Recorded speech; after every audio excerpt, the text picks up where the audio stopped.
સુરતમાં ચોમાસાની ઋતુમાં રોગચાળાએ માથું ઉચકતા વધુ 2 લોકોના મોત થયાનું સામે આવ્યું છે।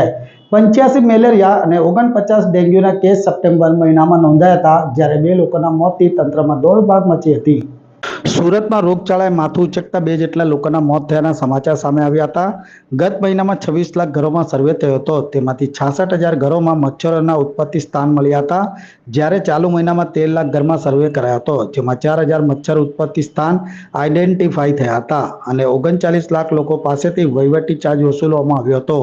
આ સર્વેમાં 16,000 જેટલા તાવના કેસ સામે આવ્યા હતા, જ્યારે 668 આરોગ્ય વિભાગની ટીમ દ્વારા કામગીરી કરવામાં આવી રહી છે।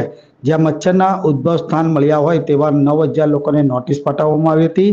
હાલ પાલિકા ટીમ દ્વારા લોકપ્રતિનિધિના સંપર્કમાં રહેવાનો નિર્ણય કર્યો છે, એટલે દરેક લોકપ્રતિનિધિ સવારે કોલ કરી તેમના વિસ્તારમાં કોઈ ફરિયાદ મળે છે કે નહીં તે બાબતે પૂછવામાં આવશે। જ્યારે રોગચાળાથી વધુ 2 લોકોના મોત થતાં પાલિકા તંત્ર દોડતું થયું હતું। સુરત મહાનગરપાલિકા દ્વારા ચાલુ વર્ષે ચોમાસું જ્યારથી ચાલુ થયું ત્યારથી અત્યાર સુધી કોઈ પણ દિવસ રજા આપ્યા વગર સતત કામગીરી ચાલુ છે।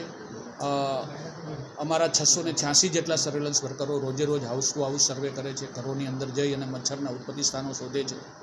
ઓગસ્ટ મહિનાની અંદર અમારા વર્કરો દ્વારા 26 લાખ જેટલા ઘરોની અંદર વિઝિટ કરવામાં આવેલી અને લગભગ 26 લાખ ઘરોમાંથી 66,000 ઘરોમાં અમને મચ્છરના ઉત્પત્તિ સ્થાનો મળેલા।